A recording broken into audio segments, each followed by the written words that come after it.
En el nombre del Padre, y del Hijo, y del Espíritu Santo. Amén.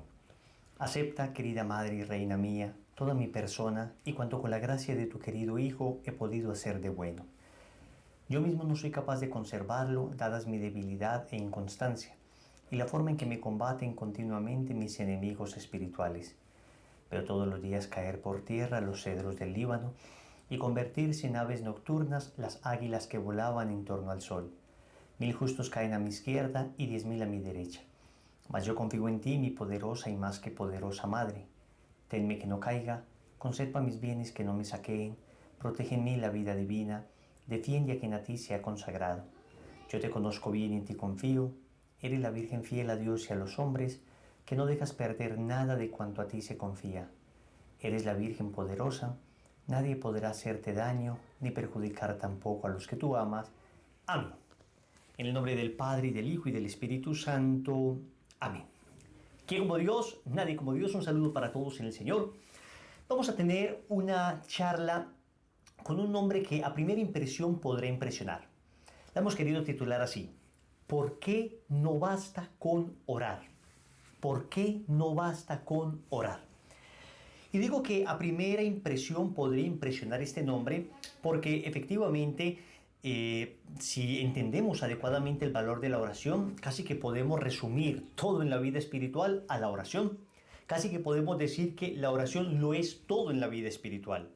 Sin embargo, vamos a proceder a explicar a qué se debe este título que hemos querido poner a esta charla, porque el Señor nos pide que además de orar, hagamos otra cosa, que es lo que de alguna manera vamos a desarrollar con mayor profusión en esta charla. Entonces, empecemos diciendo que efectivamente la palabra de Dios nos habla de la centralidad de la oración. O sea, necesitamos definitivamente tener una sólida vida de oración y esto es indudable. Vemos, por ejemplo, que el mismo Jesús oraba, siendo Dios, oraba. Y si Él, siendo Dios, ora, pues nosotros, criaturas débiles, pecadores, pues con más razón deberíamos orar. Antes de que el Padre dé testimonio de Jesús en el bautismo, el Señor se va a orar. Esto aparece en Lucas 3:21. Incluso antes de la transfiguración, ¿qué estaba haciendo el Señor? Orando. Lucas 9:28. En el momento en que el Señor iba a cumplir, digamos, la misión que vino, digamos, a realizar aquí, enviado del Padre, cuando iba a dar la vida, el Señor pasó la noche en oración. Aparece en el Evangelio de Lucas, capítulo 22, versículos del 41 al 44. Antes de llamar a los 12 apóstoles, Él es Dios, tenía el discernimiento suficiente para llamar a los apóstoles sabiendo exactamente quién era quién y qué corazón tenía. Y sin embargo, dice el Evangelio de Lucas que el Señor se fue a orar, Lucas 6:12. Antes de que Pedro lo confiese como el Cristo de Dios, el Mesías, Lucas 9:18 al 20, aparece Jesús nuevamente orando. Para que la fe del príncipe de los apóstoles, es decir, de Pedro, no desfallezca ante la tentación, le dice, ora para que tu fe no desfallezca. Lucas capítulo 22, versículo 32. Es decir, aparece Jesús orando e invitando a la oración. En Mateo capítulo 6, versículo 9 dice, cuando oréis, decid, Padre nuestro que estás en el cielo, y nos enseña la oración del Padre nuestro. Vemos a la Santísima Virgen María orando, el Magnificat, proclama mi alma la grandeza del Señor, se alegra mi espíritu en Dios mi Salvador. Es una oración compuesta por la Virgen María, la vemos a ella orando. Vemos que en dos ocasiones Lucas nos dice también que ella los acontecimientos de la vida los llevaba a la oración, meditaba estas cosas y las reflexionaba en su corazón. O sea, orar y meditar aparece en la palabra de Dios. ¿Qué son los salmos sino bellísimas oraciones compuestas precisamente para expresar diversos estados de ánimo, diversas circunstancias de la vida? Son oración de la más bella que existe. De hecho, la oración oficial de la Iglesia, que es la liturgia de las horas, pues nos invita precisamente a orar con los salmos y a acompañar los distintos momentos de nuestra vida en oración. Pero no solo la palabra de Dios, también los santos nos hablan de la centralidad de la oración. Hay una frase de San Alfonso María de Ligorio, que es una frase de las más impactantes sobre la oración. Dice San Alfonso, el que ora se salva ciertamente. El que no ora, ciertamente se condena. Impactante frase, Porque uno podría decir, estamos diciendo, a ver, la salvación de una persona está dependiendo de su vida de oración. O sea que estamos hablando de algo esencial, de algo esencial. Entonces estamos diciendo que no sirve la oración. No, no, no. La oración sirve, es absolutamente indispensable para la salvación. Lo repito, el que ora se salva ciertamente, el que no ora ciertamente se condena. Lo que estamos diciendo es que orar, que es indispensable, que es absolutamente necesario, no es suficiente, no es suficiente. Y vamos a ver que además el Señor nos dice, hay que orar y ya lo vamos a ver. Pero sigamos con el tema de la oración. El Catecismo de la Iglesia Católica nos habla, destina un apartado completo, una parte completa para dedicarla a la oración. Saben ustedes que el Catecismo de la Iglesia Católica, que todo católico debería tener, es un libro de cabecera, es un libro de consultas. A mí diariamente me llegan centenares de preguntas a las distintas redes sociales preguntándome cosas que tienen respuesta evidente en el Catecismo de la Iglesia Católica. La inmensa mayoría de veces yo remito a las personas al catecismo, porque ahí está la respuesta de todo lo que creemos. El catecismo se divide en 4 partes. En la primera parte responde a la pregunta de lo que creemos y se desarrolla todo el tema del credo. La segunda parte, lo que celebramos y se desarrolla todo el tema de los sacramentos. La tercera parte, lo que vivimos y se desarrolla el tema de los 10 mandamientos. Y la cuarta parte es una parte enteramente dedicada a la oración, lo que oramos. Y se desarrolla y se explica en profundidad todo el tema del Padre Nuestro. Como ven, la vida cristiana está acompañada de la doctrina, está acompañada de la celebración de esa doctrina, está acompañada de la vivencia de esa doctrina, pero está acompañada de la oración de eso que creemos. Oramos aquello que creemos. Eso que creemos se hace vida en la oración. Entonces, se destina, repito, un enorme espacio al tema de la oración, pero, y acá ya vengo a decirles, qué debe complementar a la oración para que de alguna manera la oración quede completa. La vigilancia, el velar. Entonces se habla mucho de la oración y está muy bien, pero además se requiere velar. Se requiere velar, se requiere vigilar. Y de esto también vamos a hablar hoy. Entonces, cuando decimos, ¿por qué no basta con orar? La respuesta es porque además es necesario velar. Además es necesario velar. Entonces vamos a retomar la primera parte, digamos, de la charla. La dedicaremos al tema de la oración y la segunda parte al tema del vigilar, al tema del velar. Volvamos entonces al tema de la oración, que repito es indispensable. Santo Tomás definía la oración de la siguiente manera. La oración es la elevación de la mente a Dios para alabarle y pedirle cosas convenientes a la eterna salvación. Vamos a explicar rápidamente cada aspecto de esta definición. Entonces dice que es una elevación de la mente a Dios. Ya con esto nos está diciendo que necesitamos la mente para orar, que no se puede orar distraídamente, que se eleva la mente a Dios porque necesitamos poner atención a lo que estamos haciendo. Y esto ya nos va a curar de un primer vicio que tenemos en la oración, especialmente cuando rezamos, que la mente va por un lado y el labio va por el otro. Lo que pensamos va por un lado y lo que decimos va por otro lado. No es así. La oración tiene que conectar lo que pensamos con lo que decimos, porque se requiere una elevación de la mente a Dios. Alguien decía, ¿cómo quieres que Dios te escuche cuando oras si ni tú mismo te escuchas? Si ni tú mismo te escuchas. Entonces se requiere una elevación de la mente a Dios. O sea, se requiere prestar atención. Se requiere recogimiento al momento de orar. Se requiere unas condiciones que me lleven a elevar la mente a Dios. No digo que no haya luchas, no digo que en ocasiones no sea difícil, que no vengan tentaciones, que como decía Teresa de Ávila, la loca de la casa no se salga un poquito de quicio. Es natural. Pero cuando estoy orando, cuando me decido orar, hago un esfuerzo por tratar de recogerme y de elevar mi mente a Dios. Obviamente no es solo una elevación de la mente, es fundamentalmente una elevación del corazón a Dios. Pero se requiere ese ejercicio de recogerme, ese ejercicio de desconectar un poco los sentidos de tanta cosa que me dispersa y recogerlos en mi interior para unirme a Dios. Entonces es una elevación de la mente a Dios, en primer lugar, para alabarle. Miren que lo primero de la oración no es pedir, lo primero de la oración no es quejarme, lo primero de la oración no es decirle a Dios todo lo que me falta. lo primero de la oración es alabar a Dios, es decir, reconocer su grandeza. Expresar que le amamos, es reconocer lo pequeños que somos ante Él, reconocer nuestra incapacidad, que por nosotros mismos no somos capaces de nada, pero Él lo puede todo, y poner en nuestras manos toda su vida para alabarle, y después de alabarle, pedirle, pero pedirle cualquier cosa. Le voy a pedir al Señor ese carro último modelo. Bueno, de pronto, de manera secundaria, tangencial, bastante accidental, pero no es lo primero que debemos pedir. Le vamos a pedir al Señor cosas superficiales, cosas banales, en medio de la necesidad espiritual que tenemos. No, lo primero que se debe pedir es aquello conveniente a la salvación eterna. Y entonces, ahí sí, nos centramos en lo adecuado, en lo correcto. A ver, ¿qué es lo conveniente a la salvación eterna? Lo primero que yo debo pedir es ser liberado completamente del pecado, porque lo que pone en riesgo mi salvación es el pecado. Entonces, no tiene sentido que una persona esté pidiendo cosas superficiales al Señor mientras siga absolutamente cómodo en una vida de pecado. Eso no tendría ningún sentido. Lo primero que debería estar pidiendo es: Señor, dame la gracia de salir de esta atadura del pecado. Dame la gracia de salir de este vicio. Dame la gracia de salir de esta esclavitud. Concédeme la gracia de romper estas cadenas. Es lo primero. Es lo primero.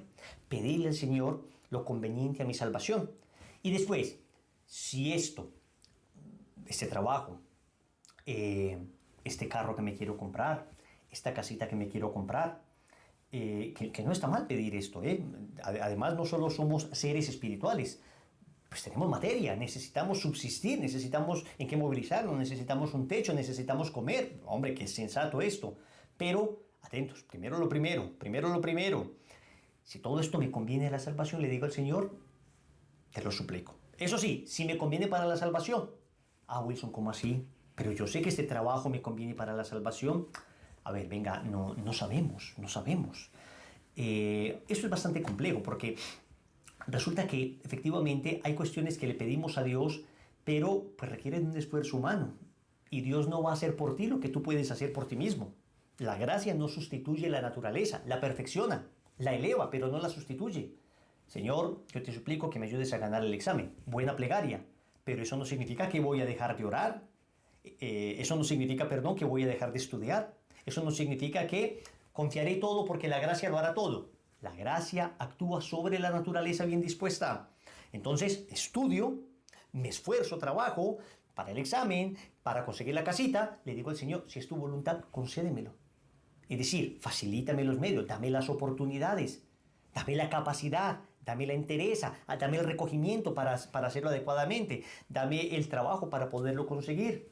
Y luego, si a pesar de que hago todo ese esfuerzo, pues no se concede, no se alcanza esa gracia, pues bueno, entenderé que posiblemente podría poner en riesgo mi salvación. Señor, te suplico que me gane la lotería, el premio gordo de la lotería, el premio mayor de la lotería. Bueno, pues lo que pasa es que, ¿y si de pronto ganándote la lotería terminas perdiendo tu alma? Si de pronto te gana la lotería y terminas arriesgando tu salvación por esto, como dice por ahí un cuento de un cazador, que el cazador dijo, después de estar desde las 5 de la mañana hasta las 6 de la tarde sin cazar nada, decía, pues a ver, Señor, yo te hago una promesa a las 6 de la tarde, pues te prometo que de lo que case le daré la mitad a los pobres. Y apenas terminó de decir eso, aparecieron 2 liebrecitas en un filito, en un montecito. Entonces el hombre logró cazar una y la otra salió huyendo. Y dice el hombre, salió huyendo la liebre de los pobres. Es decir, a veces uno promete muchas cosas cuando no tiene nada, pero cuando lo tiene se le olvida todas las promesas que ha hecho. Esto es una anécdota un poco graciosa, no histórica por supuesto, pero nos ayuda a entender cómo nuestro corazón se tuerce fácilmente. Por eso le decimos al Señor, aquello que me convenga. Yo voy a hacer por mi parte lo que me corresponde. Trabaja como si todo dependiera de ti, pero confía porque en último término todo depende de Dios. La oración es alimento para el alma. Como necesito alimentar mi cuerpo de una manera adecuada, necesito alimentar mi alma de una manera adecuada. Entonces, es que nosotros necesitamos darle fuerza a lo espiritual.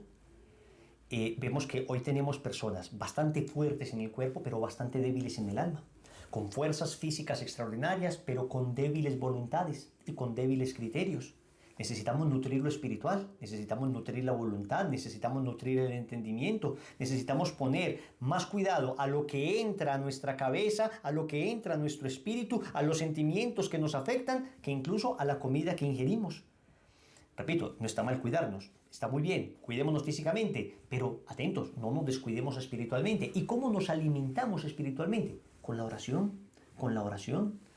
Hoy una persona toma una caja o una envoltura de cualquier producto que se vaya a comer, cualquier producto que va a consumir, mira cuántas calorías tiene, mira todo para nutrir adecuadamente su cuerpo. ¿Está bien? Pero ¿te preocupas tanto o más que esto para nutrir tu alma? ¿Qué vida de oración tienes? ¿Tienes una estructura en tu vida de oración? Es decir, no simplemente, bueno, voy orando lo que me venga a la cabeza. No, venga, a ver. Es que uno no va comiendo lo que le venga a la cabeza. El que quiere mantenerse sano en su cuerpo tiene una dieta balanceada. Entonces no va comiendo lo que aparezca. No, a unas horas específicas come y sabe qué va a comer. En la oración, a unas horas específicas oro y sé que voy a orar. Y sé que a esta hora el Santo Rosario, a esta hora la Santa Misa, a esta hora meditación de la Palabra de Dios, a esta hora la adoración del Santísimo, a esta hora las oraciones de Santa Brígida, a esta hora las oraciones del consagrado a Jesús por María, a esta hora voy a hacer un momento de lectura de la palabra con mi familia. Tengo unas horas y sé qué alimento voy a ingerir.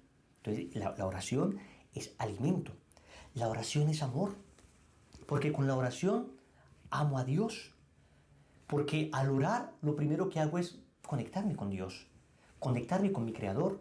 Al orar lo primero que hago es entender que hay alguien más grande que yo, entender que sobre mi cabeza, hasta acá llego yo, pero sobre mi cabeza está mi Creador, hasta aquí llego yo, de aquí para arriba mi Creador, que lo puede todo, y entableo ese diálogo de amor con Dios.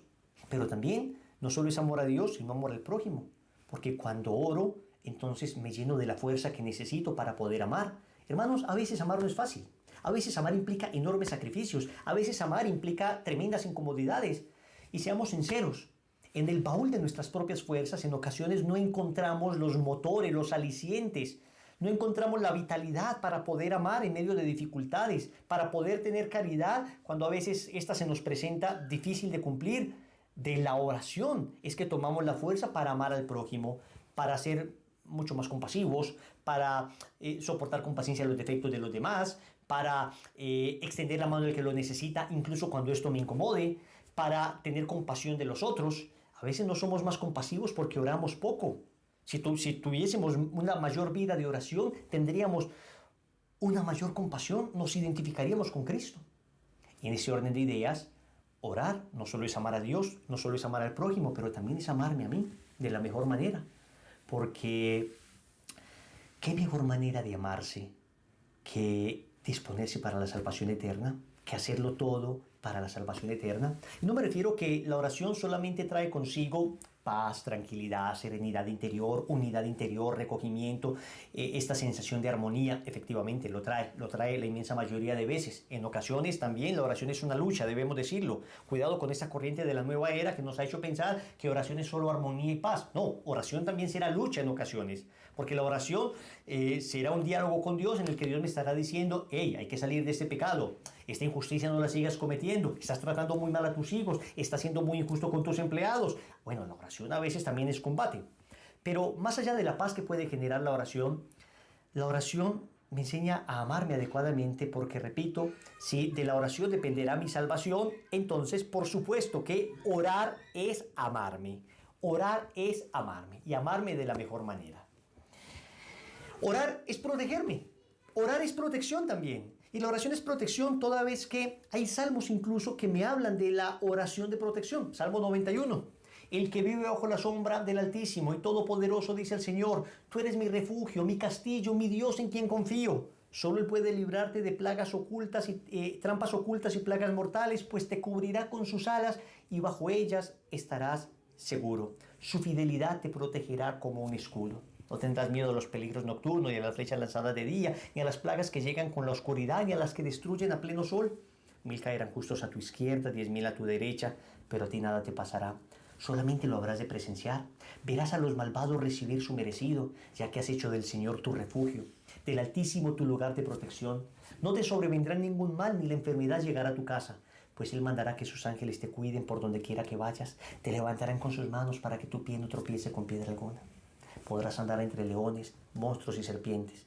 Dice el Señor, yo los pondré a salvo, fuera del alcance de todos, porque Él me ama y me conoce. Cuando me llame le contestaré, hoy mismo estaré con Él, lo libraré de la angustia, lo colmaré de honores, le haré disfrutar de una larga vida, le haré gozar de mi salvación. Orar es protegerse. Orar es pedirle a Dios que en un mundo hostil seamos protegidos. En un mundo lleno de peligros, nuestra alma sea protegida, nuestra integridad física sea protegida, los nuestros sean protegidos. La sangre preciosa de Cristo nos cubre y nos protege. Orar es protección también. Como ven, orar es necesario, indispensable, absolutamente indispensable. Tenemos que tener una sólida vida de oración, repito, y tenemos que tener unos esquemas muy claros de oración. Por ejemplo, ¿estás rezando ya el rosario todos los días? Wilson, pero rezar u orar. A ver, es que la oración tiene distintas expresiones, dice el catecismo. Una expresión es la oración vocal, que es rezar, repetir oraciones. Primera expresión de la oración. Segunda expresión de la oración, la meditación. O sea, que ya no solo repito oraciones, sino que voy meditando lo que estas oraciones van diciendo. Y tercero sería la contemplación. Ya ni siquiera hablo, ni siquiera pienso, ni siquiera razono, sino que me pongo en presencia de un Dios que es el que me va a inundar, me va a invadir. Toda oración necesita concentración, necesita recogimiento, pero obviamente mientras la expresión de la oración va avanzando, más profunda es la oración. El rosario, por ejemplo, es una oración vocal acompañada de una meditación, o más bien una meditación acompañada de una oración vocal, porque mientras decimos las Ave Marías, por ejemplo, nosotros vamos meditando el misterio que se está contemplando. Primer misterio gozoso, la Anunciación. Vamos meditando el momento en que la Santísima Virgen María recibe el anuncio del ángel, y me pregunto, ¿qué me dice esto a mí hoy? ¿Qué ángeles me ha enviado Dios a mí en estos momentos difíciles? ¿O para quién puedo ser un ángel yo? Ángel es el que anuncia la buena noticia. Un ángel es un mensajero de Dios. ¿Para quién puedo ser buena nueva yo? ¿Para quién puedo ser evangelio yo hoy? ¿Ven? Meditar, meditar. Entonces, el Santo Rosario, indispensable. La Santa Misa, indispensable. Dominical, obligatoria. Pero en semana, la inmensa mayoría de veces podríamos ir a misa en semana si la valoráramos más. Pues entonces, en la medida en que pueda, voy yendo a la misa. Bien. Orar, indispensable. Pero no basta solo con orar. Y más hoy que estamos en un mundo tan difícil. El Señor nos ha dicho, velad y orad para que no caigáis en tentación. Velad y orad para que no caigáis en tentación. A la oración hay que añadir la vigilancia, hay que añadir el velar. ¿Y qué es esto de velar o vigilar? Pues viene de la palabra latina vigilare. ¿Y qué significa vigilare? Vamos a ver. Vigilare significa básicamente tres cosas. Vigilare significa, 1, estar despierto. Significa, 2, cuidar. Y significa, 3, esperar. Entonces vamos a detenernos en cada uno de estos aspectos. Vigilar significa, 1, estar despiertos. Físicamente hablando, cuando una persona pasa en vigilia, está despierto. Uno puede hacer vigilia de oración, estar despierto toda la noche en oración. Uno puede estar haciendo vigilia de acompañar a una persona enferma. Estoy despierto atendiendo las necesidades de la persona. Uno puede hacer vigilia de vigilancia de alguna propiedad, de algún lugar. Estoy despierto toda la noche evitando que alguien venga a dañar la propiedad o lo que hay dentro de la propiedad. Pero en la vida espiritual es importante entender que vigilar significa estar despierto porque bíblicamente estar dormido se asocia al pecado. Digo, en algunos textos. La Biblia es bastante amplia y cuidado con sacar textos fuera de contexto para formar pretextos, ¿no? Vamos a ver algunos textos donde se nos habla de el dormir, digamos, haciendo con ello un símil del pecado. No necesariamente cada que en la Biblia aparece dormir es pecado, no. Pero vamos a ver cómo el apóstol San Pablo en Romanos capítulo 13, versículos del 11 al 13, refiere el dormir, el sueño espiritual al pecado. Dice lo siguiente, Romanos 13 del 11 al 13. Comprendan en qué tiempo estamos. tú y yo, que estamos en un tiempo bastante convulsionado, mucho más del que vivió San Pablo, pues es que nos cae como anillo al dedo esta expresión: comprendan en qué tiempo estamos. Y que ya es hora de despertar, ya es hora de despertar. Es decir, el tiempo apremia y no podemos estar dormidos en medio de este tiempo. Nuestra salvación está ahora más cerca cuando llegamos a la fe. La noche va muy avanzada y está cerca el día. Dejemos pues las obras propias de la noche y revistámonos de una coraza de luz. ¿Cuáles son las obras propias de la noche? Vamos a ver, va a decir San Pablo. Comportémonos con decencia, como se hace de día. Nada de comilonas y borracheras. Nada de prostitución y vicios. Nada de pleitos y envidias. ¿Cuáles son las obras de la noche para San Pablo? En este contexto, las obras del sueño, las obras de, digamos, el sueño del pecado. ¿Cuáles serían? Comilonas, borracheras, prostitución, vicios, pleitos, envidias. Entonces, San Pablo nos habla básicamente de las obras propias de las tres tentaciones que tenemos durante todo el tiempo. Tentación del placer, tentación del poder y tentación del tener. Entonces, las obras de la noche, las obras en las que el mundo se encuentra, el sueño del pecado del mundo consiste en eso. Consiste en estar embotada la cabeza. Miren que cuando una persona está dormida, es una persona como, claro, no hay raciocinio mientras se duerme propiamente. No es que tú te puedas poner a conversar y a razonar con una persona que duerme. La persona que duerme está allí, ni siquiera en un sueño termina de razonar bien.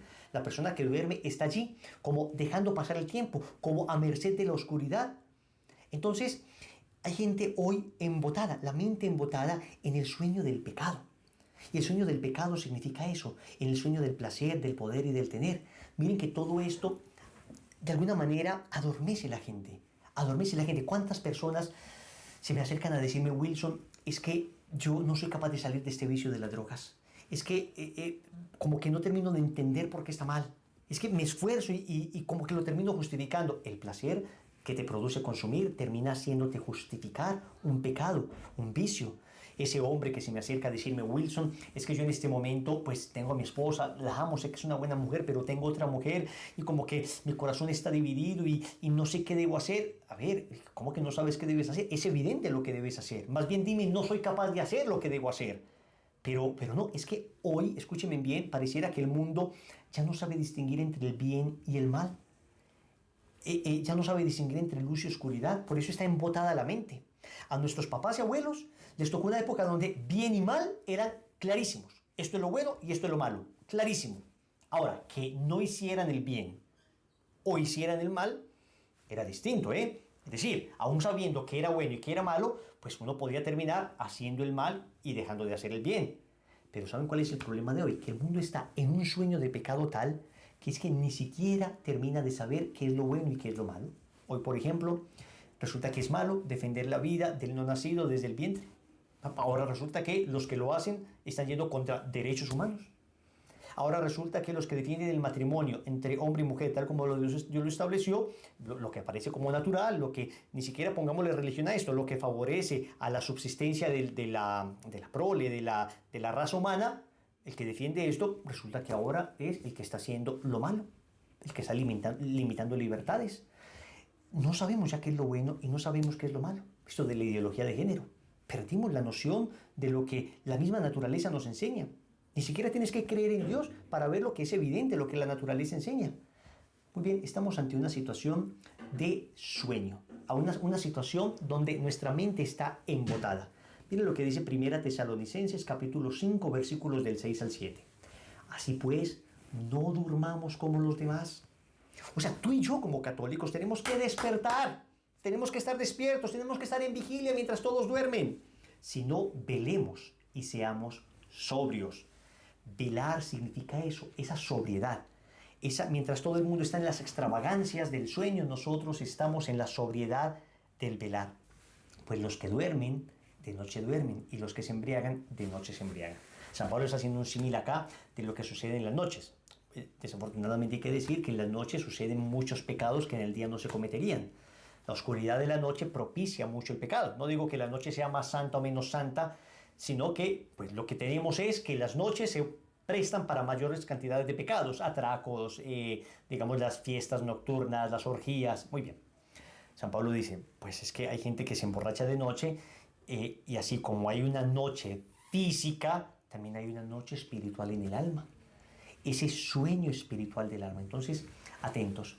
Primero, lo que significa velar es estar despierto. Mientras el mundo duerme en el pecado, el cristiano está despierto. ¿Esto qué significa? Hay una lucha interior, hay una lucha ascética contra el pecado. Hay una lucha para no dormirse, porque es que pasar la vigilia despierto no es fácil. Los que hemos estado en vigilia de oración o los que hemos tenido que acompañar a alguna persona enferma o los que hemos tenido por alguna razón que pasar la noche a veces estudiando, la tentación de dormirse es muy fuerte. Digamos que nuestra naturaleza de alguna manera herida por el pecado reclama el sueño espiritual, ¿no? Y nuestra naturaleza biológica reclama el sueño físico. De alguna manera tenemos una inclinación, una tendencia. Entonces lo primero que significa vigilar es una lucha. Estar despierto significa un combate interior. Escúchame, ¿quieres ser católico en esta época? Tienes que saber que te va a tocar combatir, que te va a tocar luchar, que tienes que ir contracorriente. Que a ti te van a decir muchas personas, ven, duerme, ya deja la tontera de estar rezando, deja la tontera de estar siendo fiel, deja la tontera de estar creyendo en esos mandamientos, en un ser imaginario. Olvídate de eso. Pues nos toca mantenernos despiertos en medio de todas esas tentaciones. Segundo, vigilar o velar significa cuidar. Significa cuidar. De nada me sirve estar solamente despierto. Digamos, estoy cuidando una propiedad, si no cuido esa propiedad. Estoy despierto pero distraído. Estoy despierto pero no me doy cuenta cuáles son los puntos débiles de esa propiedad. O estoy despierto cuidando a una persona, pero resulta que me la paso pegado del celular. Me la paso despierto toda la noche. Sí, estoy despierto, pero no cuido. No sirve de nada. Es decir, no sirve de nada solo estar luchando y estar combatiendo y estar dándome cuenta que todo el mundo duerme mientras yo debo luchar. Además de luchar contra el sueño, yo debo cuidar. Debo empezar a detectar cuáles son los puntos débiles y debo empezar a detectar exactamente qué es lo que me toca cuidar. Lo primero que debo cuidar es mi propia alma. Lo primero que tienes que cuidar es tu propia alma. Y esto no es egoísmo. En la vida espiritual, lo primero que se cuida es la propia alma. No se vale sacrificar mi alma para salvar el alma de los demás. A ver, sacrificar mi cuerpo, mi vida, sí, para salvar a otras personas, pero sacrificar mi alma no. Es decir, no se vale pecar para que otro esté bien. A ver, entonces voy a decir una mentira para que otra persona se salve. No. Yo tengo que cuidar primero mi alma. Esto lo entiendo muy bien cuando estoy montado en un avión y empiezan las instrucciones de seguridad al inicio del vuelo. Y te dicen que en caso de despresurización del avión, unas mascarillas caerán automáticamente de un compartimiento superior y uno tendrá que ponerse esas mascarillas, ¿no? Dice que si tú vas con niños, dice, ponte primero tú la mascarilla y después se la pones al niño. Uno diría, hombre, lo primero es cuidar al niño, entonces voy a ponérsela primero al niño. No, señores, pues resulta que si se la pongo primero al niño, puedo quedar después yo inconsciente y no le puedo ayudar adecuadamente al niño. Si me la pongo primero yo, tengo todas las facultades para ayudarle al niño. Lo mismo pasa en la vida espiritual. Cuida tu alma. Lo primero que tienes que cuidar es tu alma. Esto se lo digo especialmente a esas personas que inician unas amistades espirituales para tratar de ayudar a una persona, o esas chicas que intentan ayudar a su novio, esos chicos que intentan ayudar a sus novias que están perdidos y dicen, no, les voy a ayudar, no importa que me toque acompañarlo a la farra, no importa que me toque acomodarme un poquito a su vida de pecado, pero lo voy a ayudar, lo voy a rescatar. No. El camino para llegar a la gracia no es el camino del pecado, sino el camino del arrepentimiento. El camino a la gracia no es el camino del pecado, sino el camino del arrepentimiento. Cuando tú estás en gracia puedes ayudar mejor a los otros a estar en gracia porque eres de alguna manera canal de gracia para esa persona también. Dios te puede utilizar para esa persona. No es pecando como vas a ayudar al otro a salir del pecado. No es pecando como vas a ayudar al otro a salir del pecado. Es en gracia como se ayuda al otro a salir del pecado. Y eso te lo digo como experiencia, como testimonio de miles de personas que he visto a lo largo de estos 20 años de camino espiritual, donde desafortunadamente he visto el fracaso de aquellos que condescienden con el pecado para tratar de captar al pecador y terminan todos en el pecado, y aquellos que se mantienen firmes en la gracia para tratar de ayudar al pecador y termina atrayendo a la gracia. Lo primero que tienes que cuidar es tu propia alma entonces. Vigilar significa detectar dentro de mí cuáles son aquellas heridas que me inclinan más a ciertos pecados. Detectar dentro de mí cuál es el defecto dominante. Vigilar entonces no significa solamente estar pendiente de los ataques del mundo, el demonio y la carne. Vigilar significa estar pendiente por dónde me puede atacar el maligno. Veo que tengo una particular inclinación hacia la lujuria. Voy a cuidar particularmente ese aspecto de mi vida. Una particular debilidad respecto a mi carácter. Entonces voy a trabajar particularmente. Cuidar es trabajar particularmente en esa debilidad. ¿Estás cuidando a un enfermo? Pues a ver, tú vas a cuidar su mayor necesidad. Si la persona tiene una enfermedad que no le permite desplazarse, pues entonces tú le vas a ayudar trayéndole todo. Digamos, si esta persona se puede mover perfectamente, si esta persona está en la cama, no puede desplazarse, pero se puede mover, y tú le vas a dar la comida, pues ese no es el cuidado que esa persona necesita. Pero después ella necesita ir al baño y tú no le ayudas a ir al baño. Pues no tiene sentido. Pues no le des la comida. Ella sabe darse la comida, pero no es capaz de ir al baño. Tú ayúdale puntualmente en lo que la persona necesita. Detecta qué es lo que la persona necesita. Entonces lo mismo en tu alma. ¿Qué es lo que mi alma necesita? ¿En qué cosas debo cuidar particularmente mi alma? ¿Cuál es mi defecto dominante? Y eso en la vida espiritual es clave. Un defecto dominante es una inclinación que predomina en mí. No necesariamente es el pecado en el que más caigo, sino la inclinación que más tengo. Casi siempre coincide que la inclinación que más tengo termina siendo el pecado en el que más caigo, pero no necesariamente siempre es así. Hay personas que tienen muy claro cuál es su defecto dominante y se cuidan mucho y evitan mucho caer en ese defecto dominante. Para uno, repito, puede ser la lujuria, para otros puede ser el mal carácter, para otro puede ser excesivamente francos al momento de hablar y herir a las personas, para otro puede ser la imprudencia, para otro puede ser una idolatría de la comodidad, para otro puede ser el amor al dinero, para otro puede ser la soberbia, para otro puede ser el apego a los videojuegos y a las distracciones mundanas. En fin, cada cual revisar en su propia alma. Para otro puede ser la pereza. Entonces, cuidar primero mi propia alma. Yo reviso en qué puedo estar cayendo y me cuido mucho en ese sentido. Si para mí mi defecto dominante es la inclinación que tengo al licor, pues es que no me puedo tomar ni una cerveza. No me puedo tomar ni una cerveza. ¿Por qué? Porque voy a cuidar particularmente ese defecto dominante. Para otro puede que una cerveza no le haga absolutamente nada. Cada cual en honestidad, en conciencia, ojalá con un sabio director espiritual, o si no, por lo menos ante el Santísimo, debe vigilar, estando despierto, pero también cuidando dentro de su propia alma cuál es el defecto dominante. Pero también vigilar es cuidar a los demás, cuidar a los demás. Y en ocasiones, triste decirlo, cuidarse de los demás. No tanto de los demás como personas, sino de los demás como ambientes. Vamos a ver, cuidar un poco a los demás, y hablo acá de aquellos que tenemos responsabilidad sobre hijos, sobre alumnos, alguna responsabilidad sobre otras personas. Yo vigilo cuidándolos también. Pienso, por ejemplo, ahora en los hijos. Es que hace 20 años la manera de cuidar los hijos era muy distinta a la manera de cuidar los hijos hoy. Porque hace 20 años los peligros para los hijos estaban afuera. Hoy los peligros para los hijos están adentro, están en tu casa. Hoy los peligros para los hijos están en la propia habitación de tu hijo, en su computador, en su smartphone, en su televisor. Hoy los peligros para los hijos están a la distancia de un clic, a la distancia de un toque en un celular. Son aterradores los testimonios y las experiencias que hemos recogido a lo largo de estos tiempos sobre lo que puede pasar con las redes sociales. Y no vamos a demonizar las redes sociales, pero tenemos que advertir que desafortunadamente hoy, para muchas personas esto ha sido camino de perdición.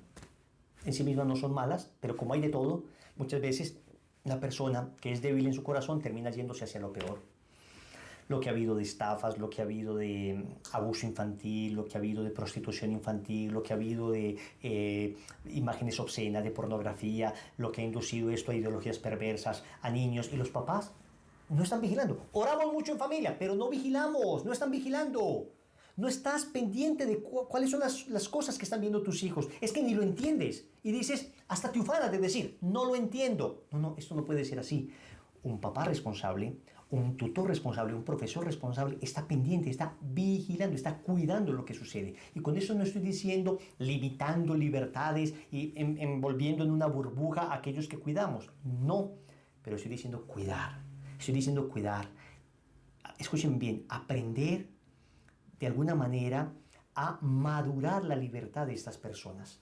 Y tenemos que aprenderlo porque, repito, es una situación nueva, nos tocó a nosotros esto, no nos había tocado antes, en ningún momento de la historia el peligro estaba tan cerca, estaba tan adentro del hogar. Entonces tenemos que cuidar. Repito, no basta con esto de decir, yo de estas cosas no entiendo, algo bueno deben estar haciendo ahí. No basta con esto, ahora hay que cuidar, tienes que meterte un poquito más. Y si te tienes que pagar un curso para entender cómo funciona un computador, si tienes que pagarte un curso para entender cómo funcionan estas redes sociales, págatelo, pero es necesario que lo entiendas y que veas los peligros potenciales. El que vigila cuida los peligros potenciales. No te estoy diciendo que hagas esto simplemente para entretenerte, es para cuidar además. Es que yo debo saber que el lobo existe y las ovejas están a merced de él, y como buen cuidador debo protegerlas de esos lobos que vienen a devorarlas. Entonces, cuidar mi alma, pero cuidar el alma de los demás, cuidarme también de ambientes y cuidar a los míos de ambientes hostiles. No estoy diciendo, repito, encerrémoslos en una burbuja y cuando tengan 80 años ya podremos sacar a nuestros hijos. No. Hay que educarles en una libertad. Hay que educarles en que aprendan ellos a tomar sabias decisiones. Pero eso es un proceso. Y es un proceso donde progresivamente tendrán que ir teniendo la firmeza y la solidez. Y eso requiere tiempo, requieren años de sembrar hábitos. Una vez sembrados los hábitos, tendrán que exponerse a la sociedad. Pues no nos podemos encerrar en burbujas. Y una vez expuestos a la sociedad, ya tendrán las herramientas suficientes para enfrentarse a una sociedad hostil a la fe, hostil a los principios, hostil al cristianismo. Y eso se lo tienes que decir desde ya a tus hijos y a los tuyos. Entonces, vigilar es estar despierto. Vigilar es cuidar. Finalmente, vigilar es esperar. Vigilar es esperar porque como el centinela aguarda la aurora, dice el Salmo, así mi alma aguarda al Dios vivo. Como el vigía, como el centinela, como el guardia aguarda la aurora, espera la aurora, así mi alma te anhela a ti. Quien espera, quien vigila, espera. Quien vigila, espera. Es decir, la persona que vigila es una persona que tiene que permanecer hasta el final, no te puede descansar. No puede ser que a punto de que el alba se empiece a dibujar en el horizonte, te quedas dormido, porque ahí es que entró el ladrón, porque ahí es que el paciente que estabas cuidando necesitaba una ayuda. Entonces no basta con decir, yo espero hasta más o menos que me coja el sueño, hasta más o menos que me atrape el sueño, espero. No. Espero hasta que amanezca. Eso para los católicos tiene un gran sentido escatológico, ¿no? Nosotros estamos esperando a la venida de nuestro Señor, estamos esperando su segunda venida. Y en el tiempo del Adviento nosotros precisamente lo que recordamos es esa espera del cristiano de la segunda venida del Señor. Pero además estamos esperando nuestra muerte también. Estamos esperando el encuentro con nuestro Dios. Estamos esperando el momento en que nos encontraremos con Él cara a cara y le diremos al Señor, hasta el final me mantuve en vela. Hasta el final estuve en vela, Señor. Hasta el final estuve despierto.